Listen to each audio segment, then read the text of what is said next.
Good morning, everyone. Thank you so much for joining me this morning on an unusual Sunday morning. I was all set to go yesterday and I did my little quick volume test recording and found out that my microphone sounded like everything was in a wind tunnel. So we had a little bit of tech support, but now we're good to go again.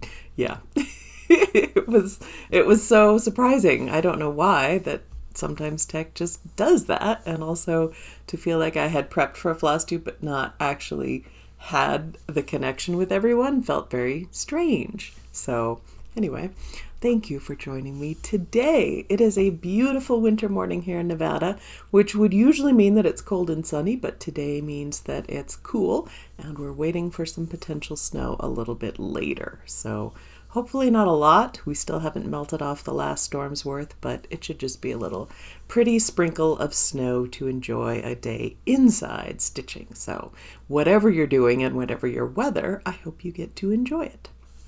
Launching right into stitching in action, 2 extra fun things to share this week. First is Baking Squirrel. This was stitched by Susan, and she did this wonderful bookmark finish, which I've never done a bookmark, but now I think I really need to. For those of you who don't know, Baking Squirrel was originally a free chart in the Nashville cookbook a couple years ago, and now it's just included in the free chart section of my website. But I really love the way it came out. Thank you so much for sharing that, Susan. Next, we have Let Joy Be Unconfined, stitched up by Emily. And I have to say, I have never seen such a pretty adaptation of this design. It originally came about during COVID and was, at a time when all of us together at the same moment were particularly seeking some extra joy. And so I charted it with a range of summer colors, dinky dye silks, all the fun things. But then Emily has taken it and changed it into this beautiful pink and white color scheme using Silks for You. She did it on, I'm going to get this right, 16 count Aida, which her friend at Something for Your Stash, that's an Etsy shop, dyed for her. And she sent me a photo of the finished stitch, which I loved.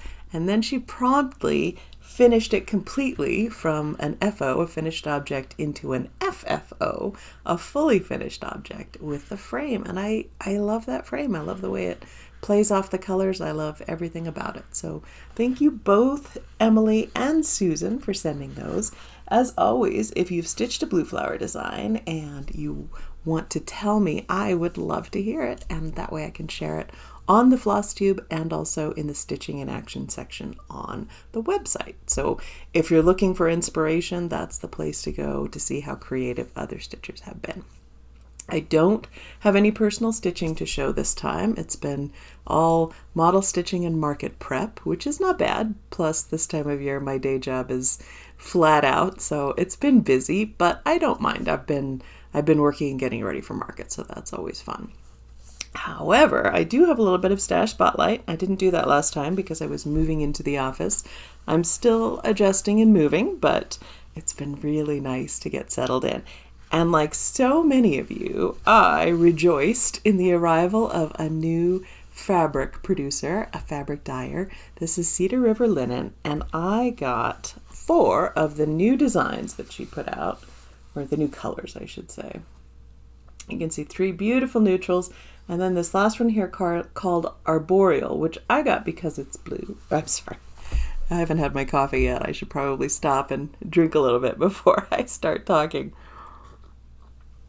This is earlier than I would usually film because I was all ready and I didn't have to do any prep. So the flip side is that I can't tell blue from green. This beautiful green-brown color. And in this light, it's looking very green. In a dimmer light, it looks very brown. It is a very natural looking color, which I love. And I'll put the information in the notes, but I know a lot of people enjoyed being able to purchase the Cedar River Linen as soon as it was released, and I am certainly looking forward to using it myself. So that's the stash spotlight. World Around this time is the Colombian Lily, which I had always called a tiger lily, and that's a common name for it, but is also the common name for a different member, well, multiple different members of the lily family, which originate in Asian countries. So this is the Colombian lily, which is a native plant to the west coast of the United States and Canada, and also extends over past, California and Washington into Idaho and Montana. It's a beautiful, beautiful flower. I love it. The petals curve back and they come in a range of colors from yellow to red with those beautiful spots, which I like a lot. It's a very versatile and adaptable plant, which is probably necessary for natives, I think, to be adaptable. But this one can thrive anywhere from mountain meadows, of course, to forested areas, to shrubby areas right near the water. So if you happen to see one out there, it's not, as I would have assumed, an escape from a garden. It's actually in its own spot. So enjoy. Just realized here we go. Fix my collar. And what I didn't know, I love the world around because there's always so much that I didn't know until I start looking it up. But I didn't realize that you can eat the corm, which is the underground tuber part of the root, or part of the stem, I guess corms are specifically. But apparently it was a staple food for native populations and tastes a bit like chestnuts. So as much as I would love to try that, I think I need to make a list of things I'd like to eat that I've looked up. But I mostly just love them because they're so pretty, which is why I included depictions of the Colombian lily in one of my market designs, which you'll see shortly. So that's the world around this time. And incidentally, if you have something you'd like to see discussed on World Around, send it through in the comments. I'd always like to hear from you. If you've got something particularly wonderful in your neck of the woods, I'd like to know. Next up, questions. Now, last video, Sharon had emailed me some questions in response to the newsletter. And so I wanted to follow up on those and just answer them as, over time, since not very many people ask me questions. So it's kind of nice to have several stacked up. Sharon's question was, do you have a background in art? Have you always been crafty, or is design work more of the interest? And I have never had any background in art. I went to a very small school and there was a pretty strict, which seems odd in retrospect, but probably just because it was a small school, but very strict separation between art and music. So you were either music or you were art, and the classes tended to happen at the same time. So if you're taking one, you weren't taking the other, and I was always in music track. So that's what I did. And I don't know how to draw anything. I don't have any art background. I certainly enjoy learning it now, but it's all been through the medium of, oh, that was beautiful, I'd like to get a book about it kind of thing. So unfortunately, I see a lot of designers who can beautifully draw out their designs. I'm not able to do that. If you look at my design work notebook, it's a lot of blobs with labels while I try and figure out layouts of things and then get straight into the actual charting of it as quickly as possible, because that's where I can actually see what's going on. I did have a tablet that I used for quite a while when Rye was a puppy, because we were outside with her all the time, so I wasn't at my computer.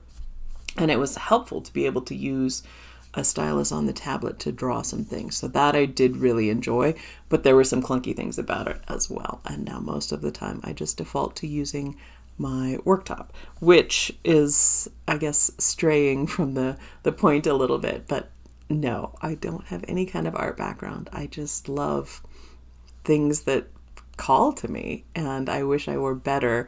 It's something that I'm a little insecure about, or insecure is maybe not the right word. Very aware that I don't have the knowledge and the skill that other people have in that area. And so even, for example, my printer is a graphic designer by training, and so when I bring in a model and he sees it and he says, oh, I really like that, it means a lot to me, because he actually has design experience and expertise that I don't. So when he likes something, I'm particularly proud of it. Keep the questions coming. I've got a couple more to work through from Sharon, but if you've got something you want to know, just drop me an email through the website, or even an instant message, or in the comments here, and I will do my best to answer it. Best thing, this video, it is new release time. Market is in a month, which means it's time for me to show you the new releases. I will have an email going out to shop owners later today, and then probably next weekend I'll send out a newsletter with links to the website and full details and all of that. But for right now, I'm going to go ahead and just show you the new releases. First up, this is one that I designed for Quilter Station last year, and there are three designs in the whole chart. So it's called Spring Quail. This is the main inspiration piece with a bobwhite quail and dogwoods. It's on this beautiful fabric called Skyfall from Barbara Creations, but it's a lovely blue with hints of mottled green. I love it. I might put photographs of these in here while I'm talking about them. We'll see. And here is a little tiny biscornu of a dogwood that I did to go with it. It was my first biscornu, and I kind of got hooked. It was really fun and easy. So now, if you see a lot more biscorni, more of them happening, you'll know why. Because I know how to do it, and I tend to repeat something that I know how to do. The last design that's included with that chart is this one, this long pillow with these little bobwhites on the end. I sing of books, of blossoms, birds, and bowers, of April, May, of June, and July flowers. So that's the set for Spring Quail, and that one will be released at Market. Next one up, this is the next in the Tudor menagerie. Here we have Tudor Goat. Goats were a familiar animal to the Tudors. I'm trying to get, there we go. That's a little bit hard to see. I'll probably have to put in a photograph because it's hard to see holding it up with the light, but we've got a little goat with a little crown, some beautiful big stylized blooms around the edge. I think a goat would absolutely eat those flowers. And I wanted to do a little bit of a whisper goat beard on this here, but it had to stay at the printer a little bit extra to get the colors right, and so I didn't have time to tweak that one. But here we go, Tudor Goat. It would be easy to change the colors to match whatever goats you have in your life. So there you go. Next one, I teased this one recently, is called Rabbit Parade. And here we go. All of the pseudo rabbits, the wanna bunnies. I may put this in the newsletter too, but I don't know if you know, I don't always have the easiest time naming my designs, which is why a lot of them have fairly straightforward, on-the-nose names. But I was really struggling with this one last fall, just the name of it, when I was at Acorns and Threads. And so I was texting back and forth with Steph and with Beth Twist, Lindy Stitches and Heartstring Samplery, and I got a whole list of wonderful suggestions, which were so fun. In the end, I didn't end up going with one of them, mostly because I've already done a Halloween parade. Now I have Rabbit Parade, and I just wanted to kind of keep the door open for more parades to come. But I think in the newsletter I'll share some of those fun names that they had. But anyway, here we have a rabbit, a badger, a bee, a bat. Let's see, a deer, an owl. There's a hedgehog under there, a mallard duck, and even up at the top, a butterfly. All celebrating solidarity with their rabbit friend and some beautiful spring flowers. So again, all of this information is going out to shops today, so if you want a copy of this, you can contact them. They'll be taking pre-orders to pick up at Market, and I'll send out a newsletter with more full details as well. Last but certainly not least, the one I showed last week. This is the Glad Sun, and it was so much fun. It's actually been on my list for literally years. As soon as Night Walk Down came out, someone asked, well, are you going to do a sun version for the day? And I said, oh, that sounds like a great idea. And I wrote it down, and I couldn't quite come up with how I wanted it to be. But then I was looking at a book about Baroque art and the way that they used to show women, saints, Madonnas, princesses, in this very triangular way, and it was particularly striking to me. But in that style of art, they were generally very stylized all around as well, and I didn't want that. So I did this very stylized geometric center figure and then surrounded it with this explosion of plants and a couple of birds, just symbolizing for me the sun and the exuberance of the life that brings along with it. And of course, you see the Colombian lilies here and over here. I had so much fun with those. So get you a better view here. But here is the glad sun goes across the sky. And I hope you enjoy it. Now, giveaway. Last time, it was this fabulous project bag from the 805 Stitcher with the 2 parts of Saltwater Scrapbook, one by Lindy Stitches and one by Blue Flower, ready to go. The keyword was ocean. I so enjoyed reading all of your comments about the ocean, and I now have an even greater longing to be by the sea. So thank you all for that. But the winner is Nickel Hints. So Nickel, reach out to me, give me your address, and I will send that your way. Thank you all. Giveaway this time, since it's a new release announcement video, I will do as I've done in the past. I'll pick 4 winners, and you'll be able to choose any one of my patterns, new ones, old ones, doesn't matter, whatever you'd like. The word for you to use is market. I always enjoy when people come up with a creative way to use the key word for the contest. So have at it, market.